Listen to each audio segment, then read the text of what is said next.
So before you even start building a product, you have a fundamental construct or a hypothesis that this is something that will add a lot of value to the current experience of the user. So whenever you want to design a product, people say that you define a 10x experience. But 10x experience compared to what? There has to be a benchmark to it. Like, for example, I'll give you a very simple example. IRCTC's previous benchmark was somebody going to a train station and actually booking a ticket. Now, even though IRCTC is not the best experience in the world, but in comparison to the previous experience where you had to stay 4 hours in line and get a ticket, it's like 100x better than that. That's the reason people use IRCTCs far more than going to train stations. You build a hypothesis and you say, okay, this is the cohort that where I want to add value.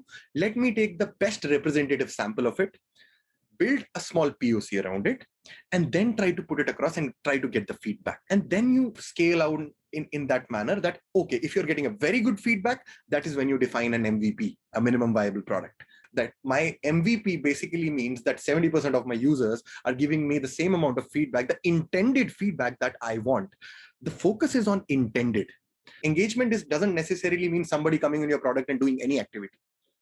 It's about doing the same pertaining activity that you wanted him to do because you believe that one singular activity or two singular activities are going to add value to his life, which can be probably doubt resolution in a class for BYJU'S, or probably recommending the next product by Amazon, or it can be probably buying the next car by car. It can be as simple as that. And once you do that POC, then you try to scale it to 10,000 users from your current base to 5x that base and see that whether the same feedback retains or not. If it doesn't retain, then you see that there might be different cohorts of people who have different expectations, and then you tweak your product based on that feedback. And it's an iterative process. You keep doing it till it's more like a differential that is integrated. Like you do dx, dx, dx, dx, which kind of compounds towards x. That's why I keep telling that great products are not built in a binary manner. They're always compounding experiments, and a product manager should understand the value of compounding very profoundly, because generally, whenever we look at outcomes, we look at short-term outcomes, which may seem tangible in the short run. But once the effect of compounding takes place, then you create a differentiated product.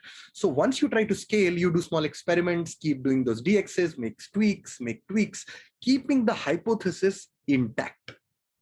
That is where you have to be very fundamentally principled, and you reach to a point where something has scaled from X to 100X. And because you have done those niche of experiments, nobody can even replicate your product. That is also the defensibility that you build with those experiments. So I don't believe in this construct that you need to have a different idea.